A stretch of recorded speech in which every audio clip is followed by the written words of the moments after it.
Hello friends, তোমরা সবাই কেমন আছো? আশা করি সকলে ভালো আছো। আমি নিউ রেসিপি ব্লগ নিয়ে চলে আসলাম তোমাদের জন্য।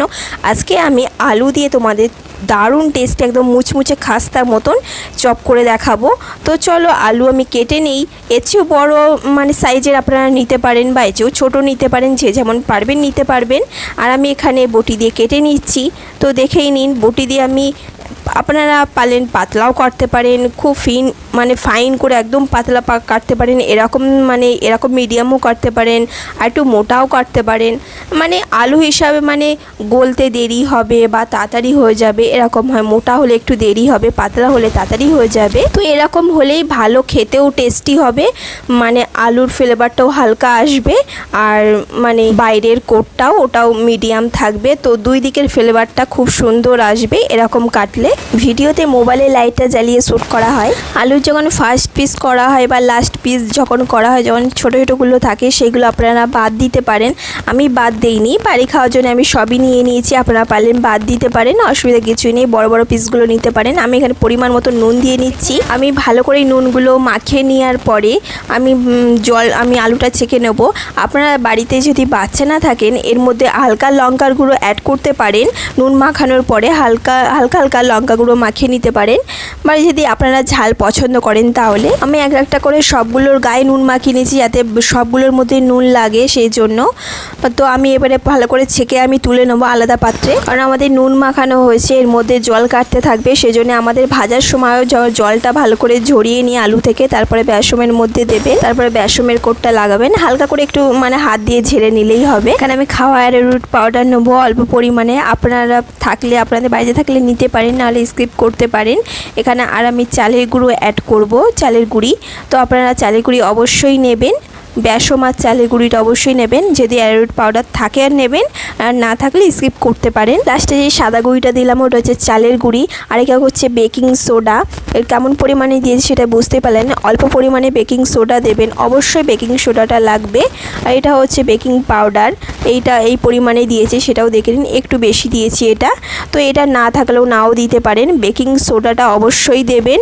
এখানে অল্প পরিমাণে সামান্য অল্প হলুদ দিয়েছি। এটা হচ্ছে জিরে গুঁড়ো। এটা জিরে গুঁড়ো বলতে জিরে আর মৌরি ভেজে আমাদের গুঁড়ো করে রাখা হয় বাড়িতে, সেইটাই অল্প পরিমাণে এটা দিয়েছি। তো ভাজাভুজির মধ্যে, তরকারির মধ্যে, সবের মধ্যে এটা চলে। তো এটা অল্প পরিমাণে সামান্য দেবেন। কেমন পরিমাণে দিচ্ছি সেটা দেখতে পাচ্ছেন। এটা হচ্ছে গরম মশলা, এটাও আমাদের বাড়ি করা গরম মশলা। মশলা যে অনেক পরিমাণে দিলে যে ভালো লাগবে তা নয়, সেরকম মশলাগুলো সবই পরিমাণ বুঝে দিতে হবে। কোনটা কেমন দিলে ভালো হয় সেরকম পরিমাণে দেবেন। অল্প পরিমাণে নুন দেবেন যেমন লাগবে টেস্ট অনুযায়ী। এটা আমি লাস্টে ধনে গুঁড়ো দিলাম, সবই অল্প অল্প করে দেবেন। আর গরম মশলাটা একদম অল্প পরিমাণে দেবেন, হালকা একদম দেবেন, সামান্য। বুঝতেই পারলেন, যেটা সাদা চামচি দিয়েছি সেটা হচ্ছে গরম মশলা। এখানে আমি অল্প অল্প করে এই ব্যাটারটা আমি গুলে নিচ্ছি। আর যখন ভাজা হয়ে গেলে, যখন খাবেন গরম গরম, তখন দেখবেন যে দারুণ একটা সুন্দর ফ্লেভার, মশলার ফ্লেভারটা পাচ্ছেন। হ্যাঁ, অবশ্যই আপনারা লঙ্কা খেলে, লঙ্কা যদি ঝাল পছন্দ করেন, অবশ্যই অল্প করে লঙ্কা গুঁড়ো এর মধ্যে অ্যাড করতে পারেন। বাচ্চারা যেদিন না থাকে বাড়িতে, যদি লঙ্কা গুঁড়ো খেতে চান তো অবশ্যই লঙ্কা গুঁড়ো অ্যাড করবেন, যে আরও ভালো খেতে লাগবে। ব্যাটারটা এমন মোটা ধরনের গুলবেন যে আলুর গায়ে থেকে পুরোপুরি স্লিপ খাওয়ার মতন সরে না যেন যায়, যেন উঁচু করলে যেন গায়েতে যেন এক পোটো করে যেন থাকে, সেরকম করে ব্যাটারটা গুলবেন। দেখুন কেমন মোটা ধরনের আমি রেখেছি, পুরোপুরি যেন সরেও না যেন যায়, পুরোপুরি যেন এক গাদা গায়ের মধ্যে জড়িয়ে না যেন থাকে, এমনভাবে ব্যাটারটা গুলবেন।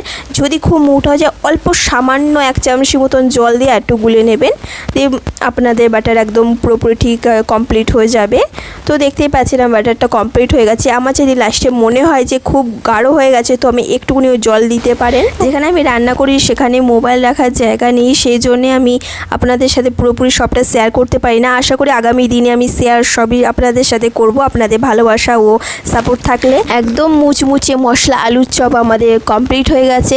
তো গরম গরম খেয়ে নিন, ডালের পাতে বা এমনি মুড়ির সাথে, এমনি চায়ের সাথে।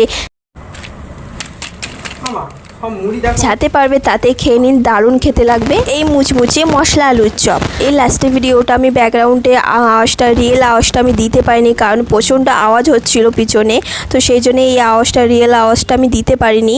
তো সরি তার জন্য, অনেক আওয়াজের জন্য। নাহলে পুরোপুরি আমি আওয়াজটা আপনাদের শোনাতাম ভাঙা থেকে, কতটা মানে মুচমুচে হয়েছে, কতটা খাস্তা হয়েছে, আর কতটা মানে ভেতরে এটা আলুটাও দেখুন পুরোপুরি সেদ্ধ হয়ে গেছে, কোনো নেই, আর আমাদের একদম পারফেক্ট হয়ে গেছে। তো ছোট ছোট আমি নিয়েছিলাম, তো সেটার জন্য একটু দেখতে এটা খারাপ লাগছে, কিন্তু আপনারা পারলে বড় বড় এটা পিসটা নিতে পারেন আলুর। কিন্তু খেতে দারুণ টেস্টি একদম মশলা চপটা, একদম একবার বাড়িতে ট্রাই করে দেখবেন, তারপরে আমাকে কমেন্টে জানাবেন কেমন হয়েছে।